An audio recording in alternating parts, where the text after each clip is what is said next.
Assalamualaikum warahmatullahi wabarakatuh.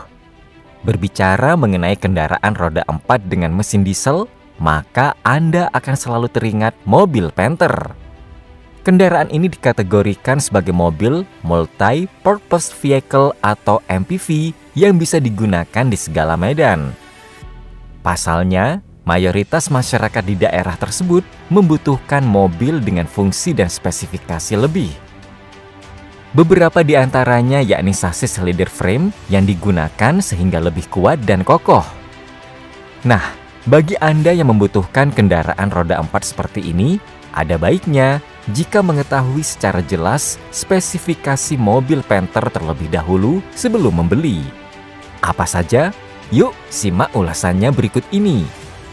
Sebelum lanjut ke pembahasan, jangan lupa untuk subscribe dulu channel ini bagi yang belum subscribe. Terima kasih. Kemampuan mesin yang handal. Di dapur pacu, spesifikasi mobil Panther tidak boleh dianggap remeh karena kemampuannya yang handal. Pasalnya, sudah bukan rahasia lagi jika mobil Panther yang diproduksi oleh Isuzu ini terkenal sebagai rajanya mesin diesel. Kapasitas silinder mobil ini menyentuh angka 2500 cc. Kendaraan ini menerapkan mesin diesel tipe 4JA1L 2,5 liter turbocharger dengan tenaga yang bisa dikeluarkan yakni sebesar 80 tenaga kuda di putaran 3500 rpm. Adapun torsi yang mampu dihasilkan adalah 19,5 kg per meter di setiap putaran 1800 rpm. Untuk sistem kemudi, kendaraan ini menerapkan rack and pinion with electric power steering dengan rem depan ventilated disc dan rem belakang drum brake. Sementara suspensi depannya memakai independent double wishbone dengan suspensi belakang yang memakai rigid axle per daun. Konsumsi bahan bakar yang irit. Meski performa mesinnya handal, bukan berarti kendaraan ini boros dalam penggunaan bahan bakar. Isuzu Panther cenderung mengkonsumsi bahan bakar dengan irit. Hal ini disebabkan oleh teknologi overhead valve engine direct injection yang disematkan pada mesinnya. Teknologi inilah yang membuat mobil Panther ini irit dan efisien dalam penggunaan bahan bakar. Mobil yang mengisi segmen MPV ini juga salah satu yang teririt di kelasnya. Iritnya konsumsi BBM dari Panther rasanya nggak perlu diragukan lagi.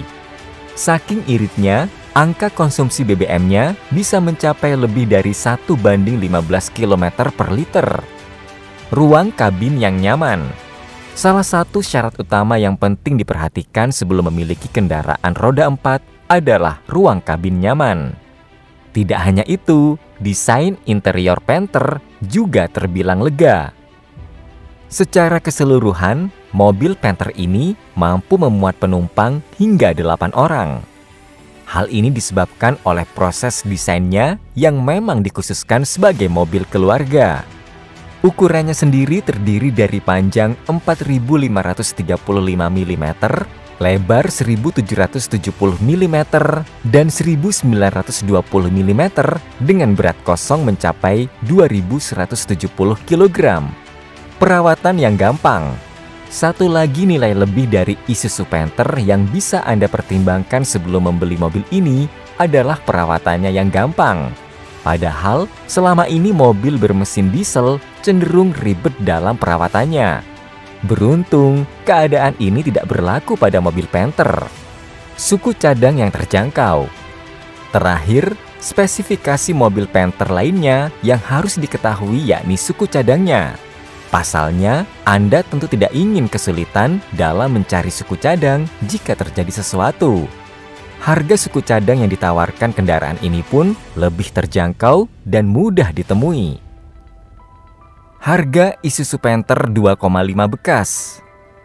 Isuzu Panther 2,5 LS transmisi manual solar tahun 2001, harga bekas sekitar 80 juta rupiah. Isuzu Panther 2,5 LS transmisi manual solar tahun 2003, harga bekas sekitar 96.250.000 rupiah. Sementara Isuzu Panther 2,5 LS transmisi manual solar tahun 2005 harga bekas sekitar 110 juta rupiah. Tips membeli Isuzu Panther 2,5 bekas. 1. Bodi kaleng syarat yang paling penting. Bodi Panther terbuat dari double plat. Tidak ada salahnya apabila cek keropos biasanya di atas ban belakang kanan kiri, kolong lantai sekitar jalur AC, atau akibat kondensasi. Upayakan untuk tidak memilih bodi yang keropos atau catnya sudah tidak ori. Misal terpaksa dibeli, anggarkan dana untuk perbaikan, kenteng, las, dan cat. 2. Mesin wajib kering. Buka kap mesin. Cek part di mesin apakah masih original atau sudah ganti aftermarket. Perhatikan apakah ada rembes oli. Biasanya dekat puli krak as depan dan belakang akibat owner kebanyakan tuang oli mesin. Mengingat perbaikan jika turun mesin, kalau part ori Jepang biayanya lebih dari 10 juta. Lihat kap mesin apakah pernah nabrak atau tidak. Lipatan dalam kap dan fender juga harus dicek. Kalau ada jarak atau kentengan tidak wajar, silahkan abaikan. Kalau mau cek engine, biasanya minta owner janjian supaya mesin kondisi dingin. Supaya tahu bagaimana saat start kondisi mesin. Kalau mesin sehat, ketika pagi engine start mudah menyala. Namun kalau cengengesan, wajib siapkan anggaran perbaikan atau tune-up. Buka tutup pengisian oli dan dipstick oli. Baik siang atau malam, perhatikan dengan jeli apakah ada oli muncrat yang cukup tinggi atau asap yang tebal. Kalau muncul asap tipis, wajar. Oli bisa saja menguap. Kalau ada muncrat sedikit sekali, juga wajar. Artinya pompa oli bekerja baik. Biasanya saya cek pakai senter biar jelas. Yang ketiga, interior. Pilihlah interior yang bersih, utuh, dan original. Part dashboard dan interior, jika pada bagian jok, door trim, dan plafon tidak standar, abaikan Panther tersebut karena part interior biasanya inden dulu. Karena jika harus inden, maka butuh waktu 2 minggu atau bisa lebih. Yang keempat, kaki depan belakang. Test drive. Putar setir ke kanan kiri maksimal sambil jalan pelan. Perhatikan ada suara aneh atau tidak. Kalau ada, siapkan dana untuk kaki-kaki dan steering. Semoga informasi ini dapat membantu dalam memilih mobil yang sesuai dengan kebutuhan dan budget Anda. Jangan lupa untuk mengajak teman yang mengerti mobil jika ingin membeli mobil ini atau bisa menyewa jasa inspektur mobil terdekat di kota Anda. Hal ini sangat penting untuk melakukan pemeriksaan kondisi mobil sebelum membeli, dan juga untuk menghindari kerugian di kemudian hari. Terima kasih telah menonton video ini dan sampai jumpa di video selanjutnya.